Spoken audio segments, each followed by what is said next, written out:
Tuloy lamang ang buhay, tuloy ang paglilingkod sa inyo mga kapatid. Opo, at eto na nga ang ating programang pwedeng-pwede ka na magtapat dahil mag-uusap tayo ng puso sa puso. 6 minutes na makalipas ang alas 12 ng tanghali. Ito po ang programang Heart to Heart, H2H. Kasama nyo na nga po ang inyong abang lingkod. Pag-utusan nyo na nga po ako, kapatid. Pag-utusan nyo po ako para sa inyong mga pagbati. Ayan, para sa inyong mga komento. At i-ready nyo na ang inyong mga astig advice, ang inyong mga astig comments. Dahil nga ngayon ay Wednesday, alam nyo naman po, kapag ka Monday, Wednesday at Friday, MWF. Aba, meron tayong mga astig na mga papremyong ipinamimigay, mga additional. Actually, araw-araw may pinamimigay tayo pero may additional. Especially kapag ka Lunes, Miyerkules at Biyernes. Kaya naman, ngayong Pamigay Wednesday, eto na nga po ang ating listahan. Tatlong 250 pesos na cash prize ang ating pamimigay plus isang sulit TV. Ganon, diba? Palakpakan naman. Yun ang palakpakan. Opo, thank you so very much, mga kapatid. At syempre, as early as now, ipapaalala ko na nga po sa inyo na i-share na ng i-share ang ating live streaming. Opo, sa 92.3 True FM FB page. I-share mo na ng i-share yan, kapatid. Oo, dahil dyan magdadaan ang iyong mga astig comments. Dyan magdaraan ang iyong mga astig advice mamaya para sa ating makakausap sa H2H Astig Confessions. Grabe tong grabe, masyadong madikit, masyadong makapit. Yan po ang clue sa ating pag-uusapan mamaya. Oo, sa gustong mag-confess, sa gustong umamin sa ating programa. At hindi lamang po yan. Siyempre, pakakaabangan din natin mga kapatid ang pagtutuloy ng kwento ng magkumare na dating BFF ngayon ay magkatunggali na at para nag-iinggitan pa. Ang cute nila, no?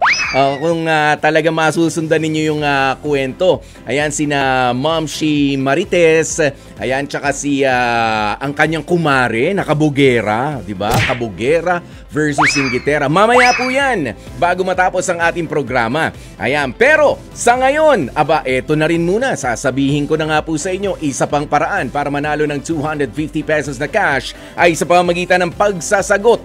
Ang pagsagot sa ating love question of the day. Hindi lamang 250 pesos kundi yung sulit TV box, pagka nagustuhan namin at talaga namang panalo ang inyong komento, ang inyong kasagutan sa ating love question of the day, sa inyo po mapupunta yan. Kaya eto na ang ating love question of the day. Single parent ang napupusuan mo pero ayaw ng pamilya mo. Okay lang ba sa'yo yan?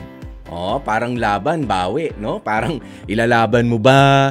O talaga namang, sige, ayaw ni nanay, ayaw ni tatay ng single parent, ganyan nothing against sa single parent, pero ako natutuwa dahil sa panahon ngayon, hindi na masyado, alam nyo, dati kasi mga terms na ginagamit sa mga single parents, lalo na sa mga kababaihan, yung may mga anak sa kadalagahan, ganyan, anak sa kabinataan para sa mga lalaki. Pero ang pinaka-worst talaga marinig mo noon ay yung disgrasyada. Na napakapangit at talaga nakakababa ng pagkatao. Talaga namang nagmahal lang. Yun lang naman ang kanilang naging kasalanan at pagkakamali. Nagmahal sa maling tao, kaya iniwanan, di ba? Kaya ikaw, kapatid, papaano kapag kaganyan na single parent ang napupusuan mo pero ayaw ng pamilya mo? Okay lang ba sa'yo? Anong gagawin mo? Sige, i-share mo na sa amin yan dahil yan ang ating love question of the day. Sa ngayon po, sisimulan na nga po natin ang inaabangan nating bahagi tuwing Lunes, Miyerkules at Biyernes. Ito na po ang ating H2H Astig Confessions.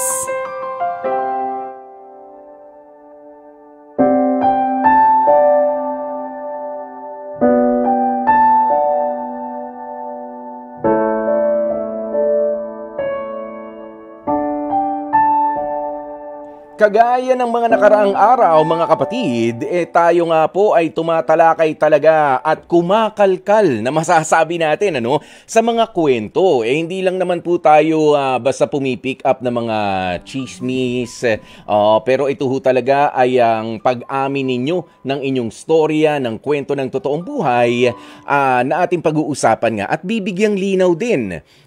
At kasama ang ating mga callers, kasama ang ating mga viewers, para sa inyo po mga astig advice at astig na mga comments ay talagang maipaparealize natin sa ating mga makakausap. Sa mga brave, sa malalakas ang loob na umamin ng kanilang mga problema para mabigyan sila ng tulong din sa pamamagitan ng ating mga astig na payo. Dito mas lalo nga po nating bibigyan ng pagkakataon ng ating mga listeners at mga manonood na mag-share ng inyong mga astig advice, astig comments sa mga tampok na storya, sa mga matitinding pinagdaraanan sa pamilya. Yan, ayan, ganun din sa misunderstanding ng mga magjojowa. At yung walang tigil na pagkakaroon ng third party, mga kabit-kabit na mga stories. Ayan. At sa bawat astig advice o astig comments ay may chance rin kayong manalo ng 250 pesos na cash prize every Monday, Wednesday, and Friday, ha? Simple lamang po ang aming kahilingan at tulungan niyo po kami dahil ganito lang naman para kapag kayo ay maglalagay na ng inyong astig advice o astig comment online, pakisulat lamang, pakidagdag ang hashtag astig advice ko. Yan, hashtag astig advice ko, Kuya Poy, sa kausap mo ngayon, ganito, ganyan. Yan, isama niyo po yung hashtag astig advice. Okay? At syempre, kung kayo naman po ay gusto nyong makausap na talaga, kausapin na kita, Kuya Poy, at makausap din natin yung ating caller ngayon. Ito po ang ating mga numero, 8631-5788 o kaya naman ay ang 8631-6674. Uulitin ko po, ha? 8631-5788 o ang 8631-6674. At sa pag-uumpisa pa lang ng inyong pagbibigay ng astig comment o astig advice, sabihin nyo na agad na ang astig advice ko sa kausap natin ngayon, Kuya Poy, dapat kumalma siya, dapat ganito, dapat ganyan. Yun, isama pa rin natin yung astig advice. Okay? Kaya naman, halika na, naibiling ko na sa inyo yung hashtag natin, hashtag astig advice. Eto, ituloy na nga po natin ito. H2H Astig Confessions. Sakal na sakal na! Sakal na sakal na itong si Vilma sa kinakasama niyang si Atom. Naku, paano ba naman daw po kasi mga kapatid itong si Atom? Ultimo pagbili sa tindahan, inuorasan. Ay naku, maski sa tuwing sumasama sa mga birthday yan. Birthday yan, ha? Mind you, birthday yan lang ang pupuntahan. Itong si Vilma, sa kanya mga kaibigan, makikiselebrate lang. Mag-aano lang, kukuha lang ng balutin mo ako sa hiwaga. Diba? Mangungulekta lang ng pabalot. Aba, nahihirapan din itong si Vilma. Wala rin daw talagang lusot yan sa kanyang live-in partner na si Atom dahil maya't maya ang hingi ng updates. Gaano katindi si Atom, mamaya marinig po natin. Pero ito, ang isa sa mga medyo nung nabasa ko, sa tindi ng pagiging seloso raw nitong si Atom, maski yung lalaking biyenan ni Vilma ay nagagawa niyang pagselosan. Lalaking biyenan ni Vilma. Ibig sabihin, may kapatid ba si Vilma na merong, paano? Lalaking biyenan. Ibig sabihin, dati may asawa. Naku, linawin nga po natin yan dito kay Vilma. 37 years old mula sa Quezon City, Vilma. Vilma, magandang tanghali sa'yo. Unang-unang tanong ko agad sa'yo. Ganda ka, girl? Kaya nga po, ganda ba? Ganda hindi ba? Hindi naman kagandahan. Sino bang kahawig mo raw na artista, sabi ng mga friends mo? Marian Rivera. Ay, maganda. Iba. Oo. Dong yan, ganyan. Tapos Marian Rivera, so may hawig ka. Sabi ng mga kaibigan mo yan. Anong sabi naman ng mga basher mo? Yung mga hindi mo napautang, anong sinabi sa'yo? Sinong kahawig mo raw? Marites ang tawag nila sa akin, Kuya Poy. Marites? Marites? Marites. Bakit? Madaldal ka? Hindi. Masayahin kasi ako, Kuya Poy. Ayun, masayahin lang. Pero Yes, ibig sabihin, okay, eto merong binanggit dito na sa tindi ng pagseselos nitong si Atom, ang iyong live-in partner, pati yung biyanan na lalaki. Ano ba to? Paanong biyanan? Live-in partner pa lang kayo o kasal na kayo? Hindi po, second family po kami. Paki-explain. Hindi naman po, yung po kami, pangalawang pamilya niya po. Pangalawang pamilya ni Atom. Okay? Meron Tapos, po siya asawa dati. may asawa siya dati. So, nagseselos si Atom kanino? Sa tatay niya mismo? Hindi naman po yung as in nagsiselos. Yung, ang sabi ko po, yung kulang na lang po pati yung biyanan ko pag siloso niya kasi sobrang siloso nga po talaga siya. Hindi po ako pwedeng may kausap na lalaki sa labas. Kahit tatay niya? Oo, kulang na nga lang po. Kulang na lang po na pati yung biyanan ko pag silosan niya. Ganyang kakaganda? Yes. Ha? Ganong kakaganda? Gusto mo bang bawasan natin yung ganda mo? Sabi nga po nila sa akin, ang haba naman ng hair mo. Haba. Naapakan na daw. Oo nga, naapakan. Pati ako dito, ewan ko, parang naapakan ko nga rito, Vilma. Pero hindi, kidding aside, papaano na natanggap mo na kayo ay pangalawang pamilya na? So, meron kang anak kay Apo. Atom. Okay, kumusta naman ang relationship ni Atom doon sa una niyang pamilya? Ano naman po, okay naman po kami nung ex-wife niya, friends na po kami. Tanggap niya na rin po yung sitwasyon namin na kami na po yung kinakasama ng mister niya dati. Okay na po. So, hindi na ganun ka-stressful ang ipaglaban pa. Wala nang dapat ipaglaban kasi namili na, nagkabigayan na. Girlfriend. Oo, friends naman kayo. Okay, syempre kasi may mga pagkakataon na kailangan magpakatatay ng live-in partner mo ngayon doon sa mga anak niya sa una, tama? Opo.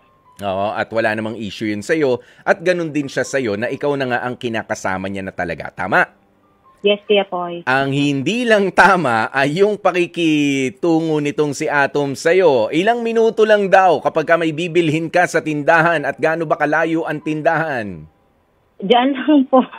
Kunyari, bibili lang po ako. Tapos halimbawang nagtagal po ako siguro mga 5 minuto. Syempre tayong mga nanay, may nakasalubong po akong kamarites. Nako! Chika-chika. Yun, pag uwi ko sa bahay, yari. Sabi, ang tagal-tagal mo. Okay. Usually, ano ba yung mga binibili mo dyan sa mga tindahan malapit sa inyo? Ulam. Okay, bigas. Ganyan. Opo. Bigas. Lang. Hindi ka ba marunong makatwiran naman ng konti naman? Sabihin mo kasi... Hindi, sabihin mo... Minsan magagalit na rin po ako. Sabihin ko, ano ba yan? Bumili lang ako. Pag wala pa ako, ibig sabihin, bumili ako. Alimbawan pong nadatnan niya ako wala dito sa bahay. Ipahanap niya na ako sa anak niya. Sabihin niya. Susunod na yung bata. Oo, pasusundo na po ako sa labas. Ang sabi ko sa kanya, pag wala ako sa bahay, may binili ako. Saan naman ako pupunta? Okay. Okay. Hindi ka kasi nga marunong mga twiran. Sabi mo, bumili lang ako ng bigas. May promo kasi sa tindahan na hindi kinikilo. 4 piraso ang benta. Sabi mo kaya medyo nagkatagalan. Magbe-biyernes. Biyernes ngayon, di ba? Magmumunggo pa tayo. 4 piraso rin yung benta sa akin. Sana ganun ang sinabi mo. Kaya nagkamatagalang kami sa tindahan. Baka naman... Poy. Masyadong mga tao. Pero hindi, kasi ganito yan, doon ba sa tindahan na binibilan mo, baka naman may tinderong pogi? Naku wala po. Wala na sa isip ko, Kuya Poy. May mga anak na kami sana kung dati pa, di ba? Nag-give up na ako. Okay. So, ilan na rin ang anak ninyo at ilang taon na yan? 2 po. 2 lalaki. Okay. Ang daming bantay ni Mami Vilma. 'Di ba? Pero ayun na nga napakasiloso, gusto lagi ka lang nandyan. Sa tingin mo, saan kaya nanggagaling itong si Atom? Ang lagi niya pong katwiran sa akin, Kuya Poy, is may phobia na daw po siya sa ex-wife niya. Bakit? Kasi may issue po na sabi niya sa akin, yung kwento niya sa akin, ano daw po, nagkaroon ng ibang karelasyon, yung ex-wife niya, parang pinagpalit siya sa iba. Ganon, kaya may phobia po siya. Ganoon. Ang kwento niya. Pero sabi mo nga, magkaibigan naman na kayo ni ex niya, kahit papaano. Tama? Nakapagkwentuhan ba kayo tungkol sa mga bagay na ganyan? Hindi naman. Meron din po. Pero totoo ba yung akusasyon na yun ni Atom? Sabi naman po nung girl, syempre kwento nga po daw ng ex niya yun. Kwento ni Atom Niwalaan ko. He says, she says. Ayan. So anong sabi ni girl? Siya ang niloko ni Atom. Hindi naman po kasi base din po dito sa mga kapitbahay. Ayun nga po, yung girl nga po daw yung nagloko. Base sa kanila. So talagang pasok ang mga kapitbahay. Ayan, pasok sila sa kanilang mga opinyon. Ayan, pero minsan kasi kung sino mauna na magkwento, siya yung nagmumukhang totoo, pero yung katotohanan pala mali. All along. Yan yung mga ganyan. Pero sige, problema nila yun noong nangyari yun sa kanila. Ikaw ba, in-explain mo sa kanya na kung nangyari man sa inyo o hindi, wala ka naman doon sa eksena na yun, ibang tao ka. Eto na nga, hindi pa ba nasusubok ni Atom yung loyalty mo sa kanya at yung pagmamahal mo para sa lalaking ito? Sinabi ko na po sa kanya dati yun. Ano sabi niya? Sinabi ko po sa kanya na, ako pa ba? Di sana matagal na, di ba? Ayun nga po, matagal na, nag-give up na ako sa'yo. Yung ikaw, kasal ka. May asawa ka dati. Ako, dalaga ako nung nakuha mo. At saka, po yan, loyal ako, no? Hanggang ngayon, ikaw ba, masasabi mo sa harap namin, mababanggit mo ng maluwag sa dibdib mo na never mong inisip at never ka natukso na merong antinderong pogi na mabalik-balikan dyan sa... Wala talaga. Wala talaga, promise. Ayan, okay. Sige nga, eto. Basahin ko lang ang ilan sa mga astig comments ng mga kapatid natin. Sabi ni Jonalyn Alcantara, #astig advice ko, Kuya Poy, kay Vilma, sabihin mo sa ka-live-in partner mo na kapag ganyan ang ugali nitong si Atom, na sobrang seloso, hindi talaga tatagal ang relasyon ninyo. Kung ganyan ka, papaano naman yung feelings ko? Nahirapan na ako minsan sa'yo. Ayan, Vilma, ganyan ang sabihin mo sa kanya, mag-iisip na yan. Pero di ba ilang taon na yung mga anak ninyo? Matagal-tagal na nga rin ang napatunayan mo, Vilma. Opo, Kuya Poy. 17 years na po kami nagsasama. Ilang taon na yung bata? Yung panganay ko po, magta-13. So, hindi naman tapos yung bunso? 10. Ano bang ginagawa sa buhay nitong si Atom? May trabaho ba? Hanap buhay? Opo, may trabaho po siya. Paano yun? Ikaw, meron ding hanap buhay? Wala na po. Dati po, pumasok po ako sa kantin. Ayun nga po, dahil po sa seloso nga siya, pinat-stop niya po ako. Okay. Ayan, pero sa ngayon, nasusuportahan naman kayo na maayos ni Atom kasi baka nai-insecure siya na, alam mo na, kapag malayo siya, baka mapuntas. Ano bang age difference din ninyo nitong si Atom? Ikaw ay 37 years old. Ilang taon na itong live-in partner mo? 12 years po yung gap namin 49 na po siya. Mag-golden boy na. In a few months time, Iba yung niya. Ganyan ba siya dati, kaseloso? Ganyan siya dati? Dati naman po, talagang sweet na sweet kami. Sa parang ngayon, sa ginagawa niya sa akin na nasasakal na po ako. So sa itsura ni Atom, siya ba ay ipagpapalit mo na dahil nga sa tumatanda na? Baka naman yun din na naipaparamdam mo. Ay, hindi po, Kuya Poy. Wala po sa isip ko yun. Ang priority ko yung mga anak ko po. Yung mga anak na, yung mga bata na. Naisasama mo ba yan doon sa pagre-reassure mo sa kanya na huwag ka naman na masyadong seloso. Nagkakaedad ka, ako rin naman nagkakaedad na, at mahal pa rin naman kita. Maghanap buhay ka lang dyan. At kami naman dito ay susuportahan ko lang yung mga anak natin. Yes, kaya po minsan nga po, gina-joke ko siya Huwag kang mag-alala kahit maputi na yung buhok mo. Mamahalin kita. Oo. Bukod sa mga salita, ikaw ba naipaparamdam mo pa rin? Ngayon po, siguro po may pagkukulang din ako sa kanya. Kasi ayun nga po, parang nanlalamig na po ako sa kanya. Kasi nga, yung trato niya po kasi sa akin Ayan, parang naitutulak ka palayo. Opo, papalayo. Sige. Parang maano yung loob ko sa kanya. Ito, Vilma, meron lang tayong tatanggapin na magbibigay astig advice ang ating caller na mula sa Bulacan na si Verly. Okay, Verly, magandang tanghali sa iyo, Verly. Hello po. Meron ka bang astig advice o astig comment dito kay Vilma? Vilma, ang gawin mo kasi, yung quality time, ibigay mo sa asawa mo, yung buong attention mo. Kasi ako, parang naranasan ko na yan yung sobrang seloso ng partner ko.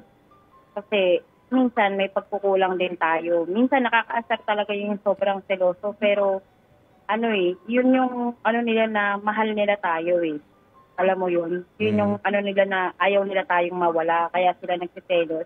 Siyempre, na-trauma din siya dun sa past relationship niya. Diba? Kaya parang iniingatan ka lang niya. So, mas maganda yung mo is sa kanya lang talaga yung attention mo, ganyan.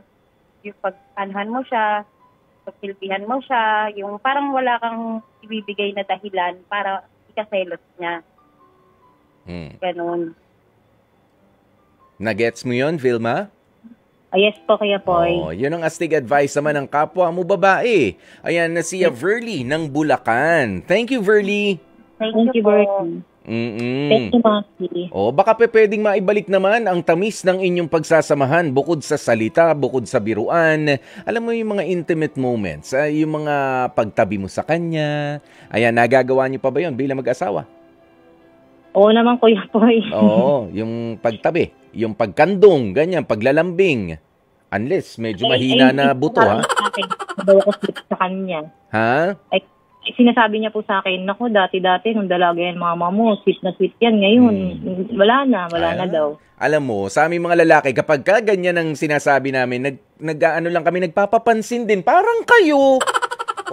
Nagpapapansin lang kami na lambingin mo naman ako, yakapin mo naman ako kahit walang dahilan, kahit hindi pa araw ng sweldo. Lambingin mo naman ako, ngitian mo naman ako kahit malayo pa ang sahod. Yan, yung mga ganyan. Baka pwede yung ganon, Vilma. Yung wag masyadong seryoso na sa mga pangyayari, kundi maglambingan lang kayo na para mga bata mag-boyfriend, mag-girlfriend. And I think maganda rin kung ma-identify, kung alam mo na, sa mga babae kasi kapag tumatanda, pumapasok kayo doon sa menopausal stage. Tama? Hello, Vilma? Hello, apo. Di ba? Alam mo naman na nagiging ugali ng mga babae kapag pumapasok doon sa pagka yung nagme-menopause na. Medyo nagiging sensitive, nagkakaroon ng ibang pakiramdam sa katawan. Hindi ko naman sa sinasabi na itong si Atom, ang asawa mo, na mas may edad nga sa'yo, ay nag-andropause na. Ayan, andropause kasi kapag sa mga lalaki, pero maganda na ma-check din siya. Ayan, para mas maintindihan mo kung ano ba yung mga pinagdaraanan din niya, bakit masungit, bakit gusto lagi nandyan ka, gusto yung lagi ka lang nakikita, nagiging seloso ng sobra, or kung hindi man andropause, nasa andropausal stage na siya ng buhay niya, kung hindi man yun, baka naman, talagang ang ganda mo lang talaga, girl. Nakakagigil yung ganda mo, bawasan natin. Pero ito na nga ang pagkakataon naman para siguro maganda na marinig, okay, ng yung pinakamamahal na asawa. Ang reassurance mo ng pag-ibig sa kanya na huwag siya mag-alala dahil kahit matagal kang nasa labas ng bahay, wala namang iba talaga sa iyong mga mata. Go ahead, Vilma, ang espesyal na mensahe mo para kay Atom. Atom, ang gusto ko lang sabihin sa'yo, na nasabi ko naman din sa'yo dati, ulitin ko lang, na sana, wag mo na akong masyadong pinagbabawalan. Baguhin mo na yung style mo.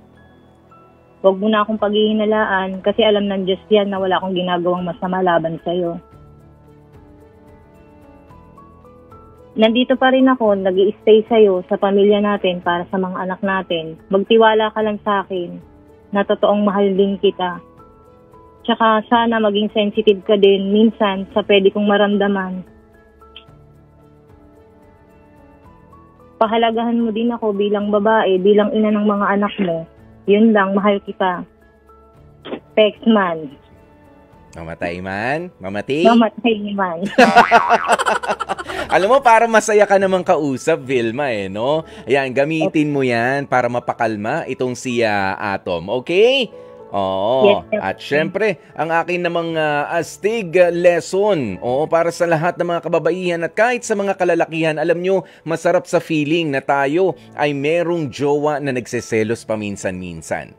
Di ba kasi doon mo mararamdaman na, uy, gwapo pa rin pala ako, nagseselos pa rin yung ano. Yan, yung ganyan, di ba? Nagseselos na naman yung girlfriend ko, kaya nagseselos yung boyfriend ko, ang ganda ko talaga. Di ba? Ang cute niyan, ang sarap sa pakiramdam. Pero kapag sumobra naman, nakakasakal na po yan. Imbis na nakakakilig, ay nakakagigil na. Okay, nakakagigil na at tila ba gusto mo nang kumawala. Dahil ganyan ho talaga ang mga tao, kapag nasasakal, ang gugustuhin ay yung makawala at makahinga ng maluwag. Okay, kaya dahan-dahan lang sa inyong mga pagseselos. Healthy yan ang pagseselos, pero up to some point lang. Kapag sumobra, talagang nakakamatay rin. Hindi man ng tao, nakakamatay siya ng relasyon. Opo, at eto na nga ang ating pagkakataon naman para malaman na rin sino nga ba ang ating mga mapapalad na mapipili para sa ating #H2H Astig Confessions. Eto na mga pinalad, ibigay na natin kay Verly yung isang 250 pesos na cash prize na ipinamimigay nga po natin. At syempre, eto naman mula sa ating mga astig comments, astig advice, 250 rin ang para sa iyo, May Chelsea. Congratulations kapatid! Love question of the day.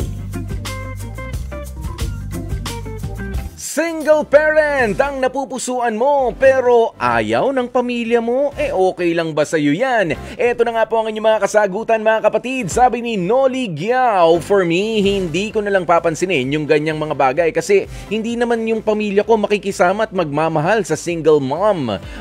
Then ang asawa ko ngayon nung nakilala ko siya, wala namang problema noong una. Oo, alam ko na di nila tanggap pero nakisama kami ng maayos hanggang sa natanggap din nila kung sino ang aking minahal. Ang galing naman ni Noli Giao. Si Alicia Galliano, sabi niya, walang masama kung single parent ang nagugustuhan mo. Ikaw naman na makikisama at hindi yung mga magulang mo. Pero mas maganda na kausapin mo rin ang parents mo. Maswerte ako kasi kahit 3 na ang anak ko, tanggap ako ng partner ko at mababait din ang mga magulang at kapatid ng partner ko sa akin. Ang gagaling. Opo, ganyan basta tayo ay mabuting makipagkapwa-tao mga kapatid. Kaya single parent ka, may anak sa kadalagahan, anak sa kabinataan, basta mabuti naman ang iyong kalooban, sige lang, push lang, lahat ay pwedeng magmahal at mahalin din. Kaya naman sa ngayon, bibigay na nga rin po natin ang ating Pamigay Wednesday na 250 pesos na cash prize kay Jened Kin Charm Aquino. Congratulations to you! At ang ating winner naman ng Sulit TV Box ay si John Carl Ciruela. Okay mga kapatid, magkarinigan, magtutukan na naman po tayo sa ating programang Puso sa Puso, ang laging usapan at labanan. Ito po ang Heart to Heart. Nakasama nyo nga po ang inyong lingkod. Ako po si Kuya Poy, ang inyong gwapopoy para sa Radyo 5 True FM. Dito tayo sa totoo.